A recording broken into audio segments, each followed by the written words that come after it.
Hello everyone and welcome to Star Wars Episode 3 Revenge of the Sith, the official video game. This is a 3D beat 'em up.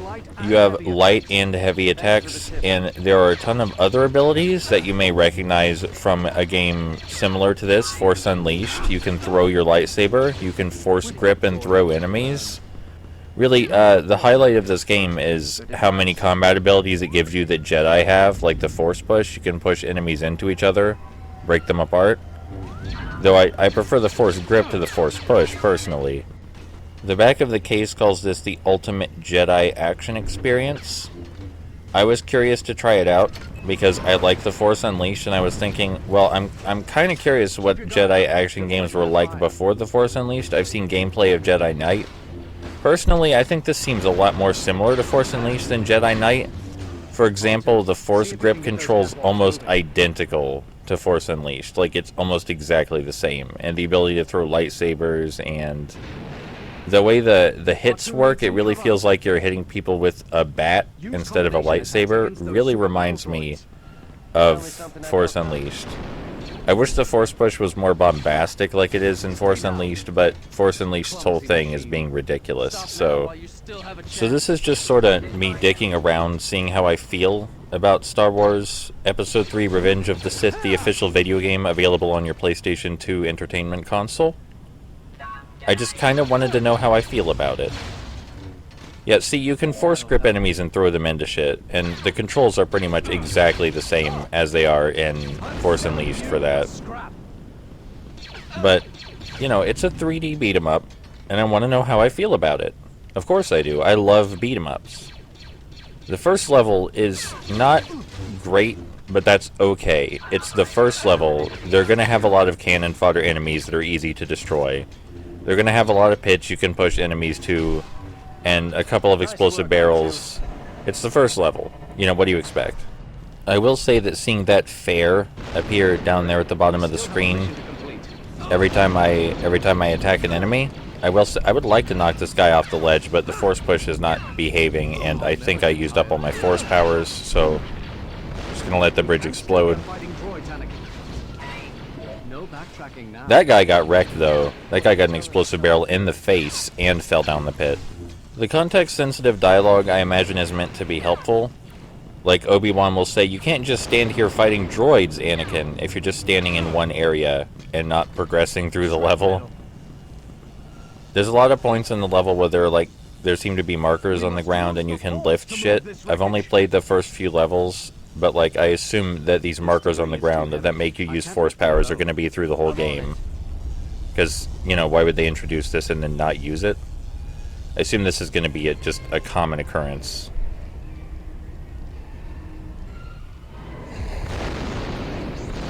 What the fuck made it blow up like that?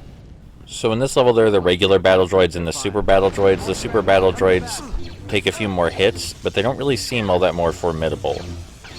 Like, you have to, if you want to use some heavy attacks on the super battle droids, that's more...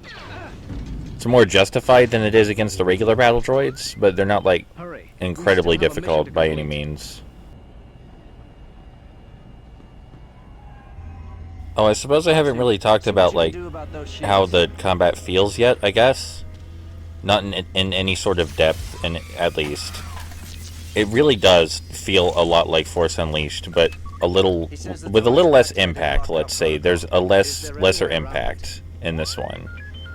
It still feels more like hitting things with a bat than a lightsaber, which I like, because I find that satisfying, but I couldn't tell you why it feels a little less impactful. Maybe it's the lack of special effects for swinging the lightsaber, maybe it's the way the combos look, maybe it's the camera angle, but it's still... That went pretty bad. There we go, I feel better. If force gripping something, throwing it into an enemy almost always cheers me right up after I fuck up something and hit an explosive barrel and blow myself up. I can't claim to be an expert on this game or anything like that, but I feel like they can keep up the variety in enemy types long enough for an entire game, based on what I played so far. Like, I played through the first world, I think is what you could call it, which is what we're going to do in this video. Hey, super battle droids. There are easier ways to kill these guys than throwing your lightsaber. I just wanted to throw my lightsaber, but it didn't work out because it got caught on the geometry, which made me a little angry. Not at the game, mind you, at myself. This is a PS2 game. The lightsaber wasn't going to cut through the geometry or anything. I just, like, why would I just beat myself up? Why was I dumb enough to throw the lightsaber then? I should not have been spamming it. I should have been thinking. Should have had my brain turned on. So heavy attacks can wipe out the regular battle droids in huge swaths, and that's pretty satisfying. Like this, right here.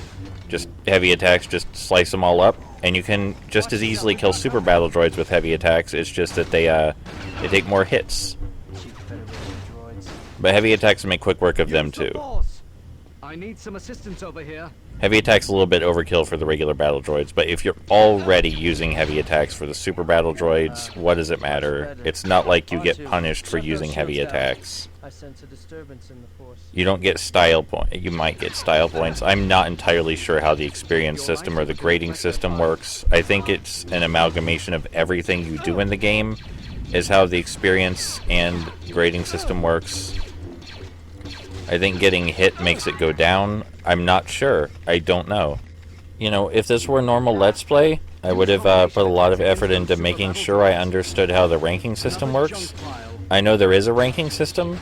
I know that it influences the experience points you get at the end of the level. I don't know what it does. I'm just kind of trying the game out.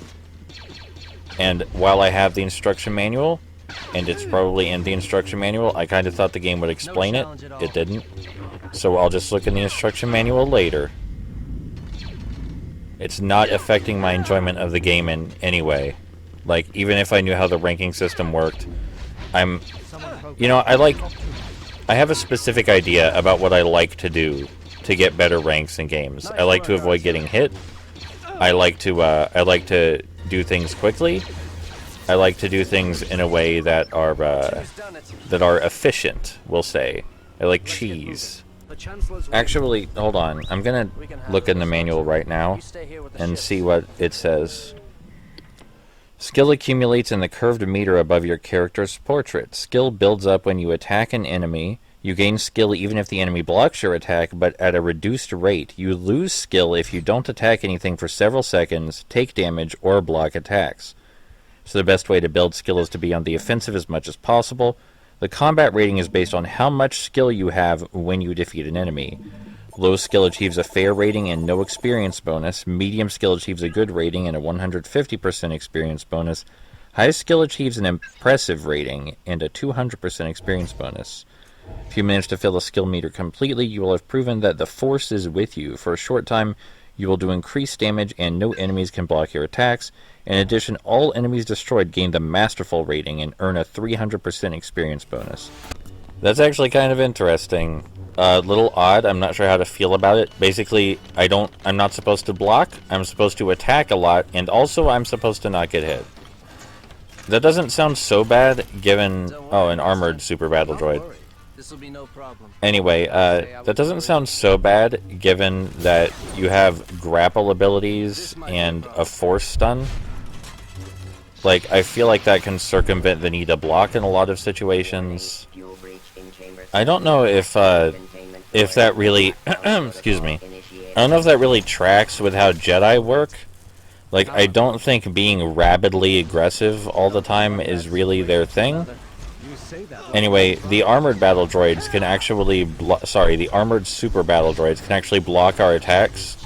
So it's in our best interest to grapple them and then attack them after we've grappled them, or force stun them and then attack them after we force stun them. It also helps to be close after you grapple or force stun them, so that way they don't have time to block again. That seems to be the most efficient way to deal with them, is with a force stun or grapple followed by an attack. Obviously, longer combos kill them faster, and this is because longer combos deal more damage. But yeah, I'm not sure about the skill system, because while we're playing as Anakin, I think it makes sense. You can make an argument that the skill system works great for Anakin because of its focus on aggression. But we're playing as Obi-Wan right now, and the skill system seems to be the same for both playable characters. So, I don't know about that. I don't feel like being incredibly aggressive all the time is really Obi-Wan's thing, but it's been a while since I've seen episode 2 and 3. I think they probably made the skill system the way it is to encourage excitement in the combat. Like, they wanted the way you get better rankings and experience bonuses to be doing exciting stuff. Even though I think it would make more sense to have a more patient, methodical, meditative approach to combat. More surgical, if you will. Again, I'm not sure. It's been a while since I've seen episode 2 and 3. It just feels like going ham is not really the Jedi thing to do, I guess. You know, I actually don't think it's bad to have information like this in the instruction manual at all. I get that they didn't want to bog down the main game with it. I get that. That's fine. I actually wish more people would put information in instruction manuals so that way we could bring back that being normal. Because I think tutorials in games, while the accepted traditional method now, can be a little obtrusive if you don't want to put a tutorial in your game and you just want to get to the actual game design already. Like, I sympathize with that. People should have to read the rules before they play your game. You ever see someone try and play a sport without reading the rules? They get punched in the face. Why should it be any different for video games, you know? That was for humor, I want to be clear. That was hyperbole for humor, was what I was doing just there. I do think having rules in the instruction manual is fine. That part wasn't for humor, but the part about people needing punched in the face for playing video games badly, that was for humor. Always feel the need to justify that lately, because even though I feel like I say a lot of things that are so dumb and offensive that no one should ever consider that I might mean them, you can't be too careful. Unless I'm talking about cocks or the word gay or something like that. I feel like people, there's a small chance someone might get the wrong idea and think I want them to get punched in the face because that time they played my favorite video game badly. And if you did play Metal Gear Rising wrong, you're an awful person, but that's not my favorite video game anymore, so you don't have to get hurt. No one has to get hurt anymore. Some people might say, you know, that's not the right reason to stop hurting people. You should stop hurting people because it's wrong, not just because your favorite video game changed. But does it really matter? Like, hear me out. My new favorite video game is LEGO Worlds. Has been for a while. You can't play LEGO Worlds wrong. It's designed in such a way that you cannot actually play it wrong. And no other video game is ever going to be like LEGO Worlds. Therefore, my favorite video game is never going to change. And I will never have to hurt anyone because they can never play my favorite video game wrong. Does it really matter why? Like, when you consider the fact that the end result is that no one's going to get hurt. Is it really important? I think getting caught up in the why of the situation is really bogging down what's important. I was having fun playing this, if you're curious. Like, I was having a good time. I think the combat is legitimately satisfying. It reminds me of Force Unleashed, and I think Force Unleashed combat is more satisfying, but I was still having fun. You know, you go from room to room, you beat up guys, you have to think a little about the different enemy types. You know, you can just hack your way through the battle droids and super battle droids. Armor battle droids require a little bit more strategy. I like that this room had a lot of explosive barrels to use, even though I misused all of them and failed spectacularly, but at least they gave them to you. Like, theoretically, if you weren't ass at video games, you could use them properly. I do feel like the impression that I've gotten so far from the first few levels is that maybe things could ramp up a little faster. I know that video games have to be a certain length, especially when you're making them for a large company. Otherwise, people might get upset that your game wasn't long enough and the customers are going to feel like they got cheated. But even though I'm having fun, and was having fun, it feels like maybe it ramps up a little too slow. Like the introduction of new enemy types seems like it could come at a greater speed. They could introduce crazier combinations of enemy types a little faster. Watch yourself, we've got company. Something that I don't think is critically important, on the other hand, is that I don't really like these small areas that you fight in on occasion. Prefer the bigger areas because I like to be a sissy and run away and rearrange myself more, which is not how you get skill points, as we found out, but I like being able to do that, personally. Maybe this is just to force you to be more aggressive, is what these tighter areas are. Oh, hey, it's the cannon fodder enemy. You want this one, or should I take it? They're probably used for something else later in the game.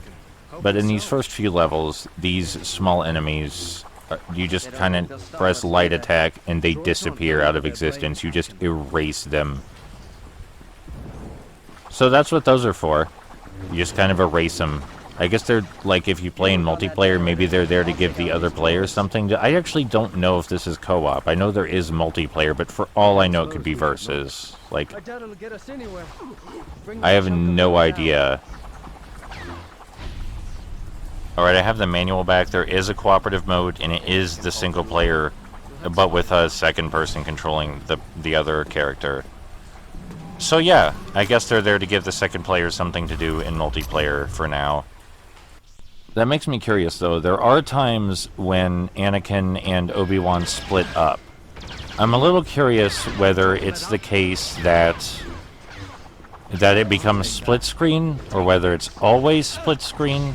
I want to know what's up with that. The camera angle would strongly suggest to me that it is not split screen, but it very may well be. And if that's the case, probably very busy screen. Very busy in split screen. Might be a little hard to see what's going on. It's kind of already a little hard to see what's ahead of you in this game. It's a pretty substantial manual, by the way, this manual. There's a lot in here. Like, probably a lot of nuances to this combat system that I'm just not grasping, that are all in the instruction manual. Like, I might learn about that uppercut in the instruction manual. Maybe that uppercut breaks blocks. And, like, I get the impression from the few levels that I've played that this combat system does have a lot to it. It may seem like I'm just doing the same few things over and over, but I feel like there's a lot of smaller mechanics in play that eventually the player would have to pay attention to as the game went on. Eventually. And I'd really like if it got to the kicking my ass part earlier. The faster we get to the kicking my ass part, the better. Oh, there's secrets in the environment, by the way. I don't know if I mentioned, but there's just, like, secrets lying around that fill up your max... that increase your max health, excuse me. Increase your max health and force. I don't know how I feel about that, but they're there. But yeah, the sooner a game gets to kicking my ass, the happier I am with it. I like when games kick my ass, especially 3D games, and especially 3D beat-em-ups. That's not to say I can't enjoy games that don't kick my ass. Like, you know I love Lego, and you know I love Muso games.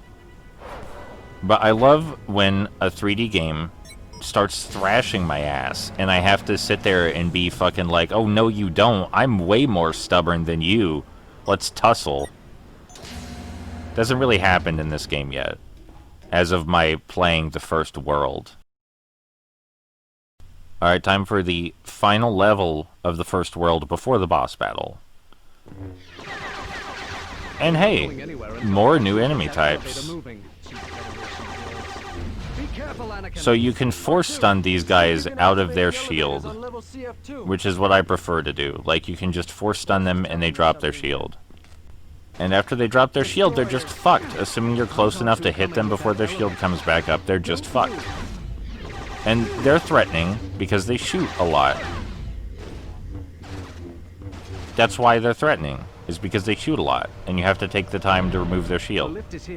You can't grab them like you can the armored battle droids. Master, I could use a little help here. Oh, Anakin and Obi-Wan overlapping for a moment there. Maybe they should talk one at a time. So this is the elevator level. Every 3D beat-em-up and most 2D beat-em-ups, they gotta have one. But this is that level. This is the elevator ride level. Speaking of elevator ride levels, the elevator ride in Streets of Rage and the elevator ride in Mad World, excellent. Both excellent. Absolutely superb. Can't decide which one is better. I have more fondness for the Streets of Rage one because I played Streets of Rage more, but you know, both great examples of this. This elevator level, it's okay. Remember how I said those small cannon fodder enemies was so the other player had something to do? Maybe not, because we're up here by ourselves, and they're still here. So scratch that theory. I don't know what the cannon fodder enemies are for, but they will probably be used for something later. Like, they wouldn't just introduce a cannon fodder enemy when there already is a cannon fodder enemy in the form of the... Oh, new enemy type again. These guys fly. That means they're more maneuverable. And they block. That being said, one of our longer combos breaks their block and destroys them very quickly. You can also force push them or throw them off the ledges. Equally viable, I think. Oh, that guy, I wanted to kill him good, but he just kind of fell. Actually, now that I think of it, I'm not sure if the longer combo breaks their block or they just give up blocking midway through the combo. I'm not sure which it is now that I'm looking at it again. Also, the Anakin sound-alike does a great job sounding absolutely dead and emotionless. And I don't think that that's, like, bad acting on his part, because that's just how the character sounds in the films, you know? So yeah, this has to have been in split screen, right? Like, unless they moved where the character is. It has to have either switched to split screen for this segment, or it was always split screen. One of those two things. I'm leaning more toward always split screen, which is a shame, because the screen is already kind of busy and the camera angle makes it a little hard to see what's happening. So, it being split screen would probably make it even harder to see what's happening, and that's sad, but maybe they made it work, you know? I haven't played the multiplayer. For all I know, they could have reworked the campaign so the characters were in different positions, so that way it would not have been a problem. And stay down. Like, I'm sure there's ways for me to figure out without even having to play multiplayer. Like, I could just look this up. But as long as I don't look it up, my head cannons are accurate. Also, there is a versus mode, so something tells me that most people just played that. R2, where's Obi-Wan? I bet there are people that exclusively played that, actually. Like, who didn't even bother with the single player, or its multiplayer campaign equivalent at all. Can you open the door? But I think as a kid, if I, like, paid more attention to what we owned, then I would have played this game a lot with our brother. Like, I probably would have played this all the time with our brother, because multiplayer cooperative action games are cool. They're fun and cool, and there should be more of them. All of this reminds me that I have not played one of my favorite video games, The Cursed Crusade, in local co-op with our brother. I have not done that. That's nuts. How has that not happened yet? Like, I'm sure he would adore the story as much as I did. This is upsetting, this revelation I've just had. I guess when I visit our old home, I'm gonna have to play that with him. By the way, yes, I know the skill meter is unimpressive right now. I could not tell you what I did differently. Like, I read what how the skill points work. I don't believe I was actually actively making a change in my playstyle, though, so I guess this level might just be more conductive to getting skill points when you're playing the way I play. It's hard to say. Mission accomplished. Back to the elevators. You know, you never want to hear that, what Obi-Wan said just now. Mission accomplished, back to the elevators. You never want to be in that position. Can I take this one? Man, Anakin's voice actor is nailing the dead inside thing. Just, I know I already said it, but he's absolutely fucking killing it. He's doing amazing.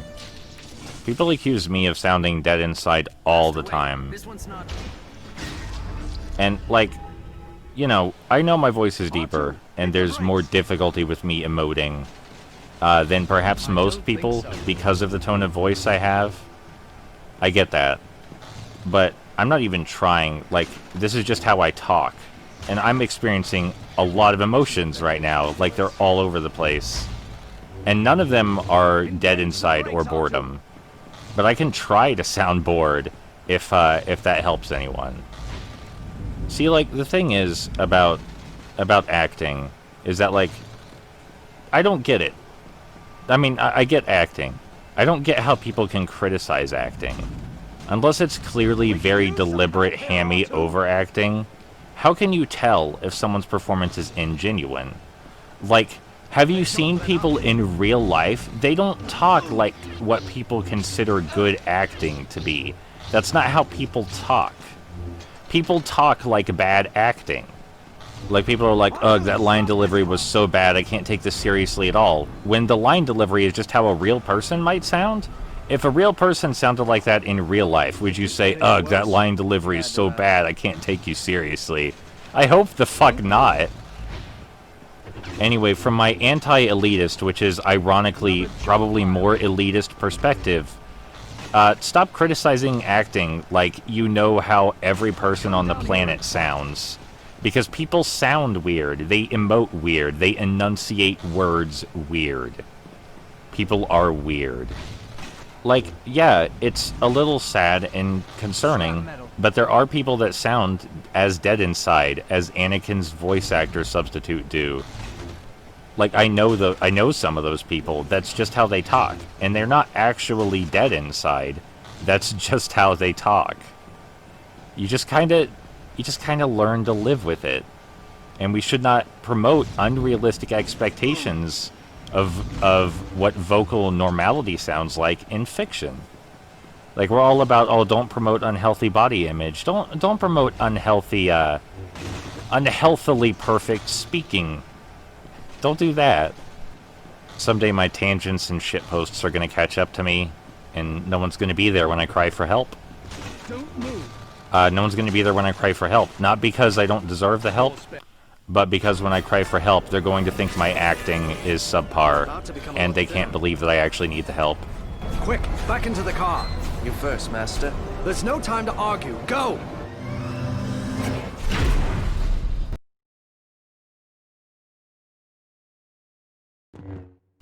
Alright, so this boss fight is the part that made me want to keep playing, because I wasn't having a bad time playing or anything.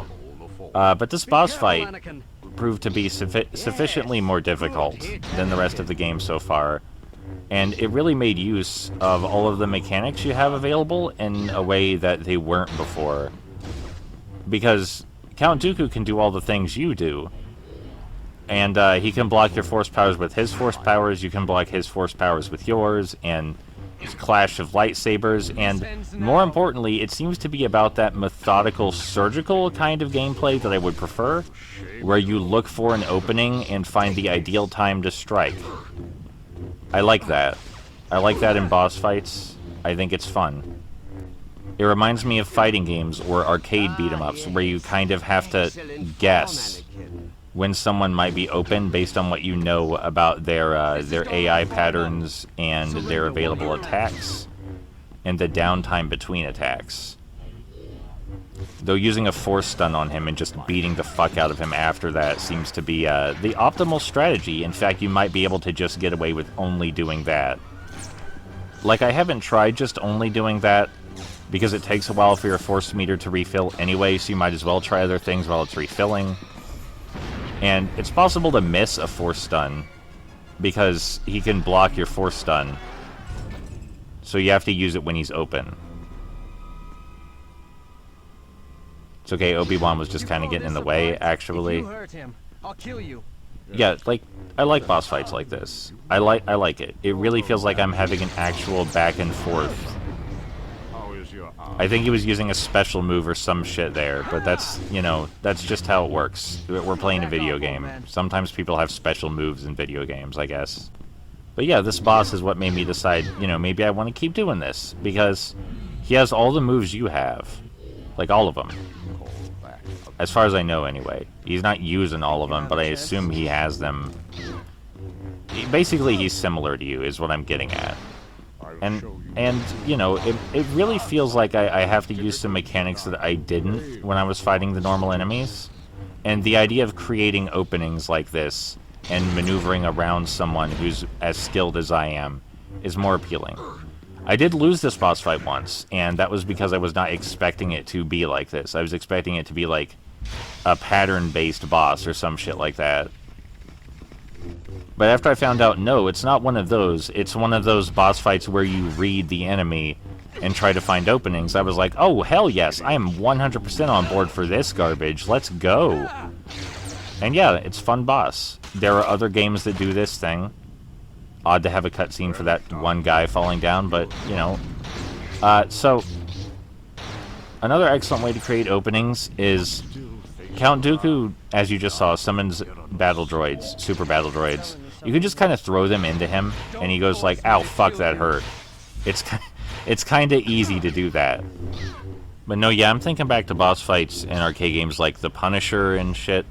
It's not quite that difficult, of course, and there's more here that's in your favor. Like, you can easily disarm him by throwing battle droids into him.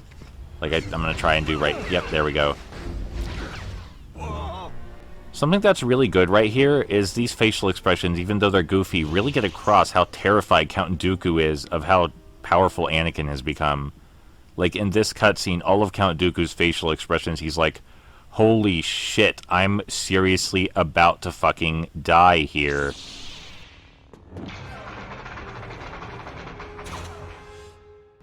Like, the kind of dread they captured on his face, it's like, he's terrified, he's not gonna say it, and he's not gonna start crying, but he knows that there's a very real chance he's just about to fucking die.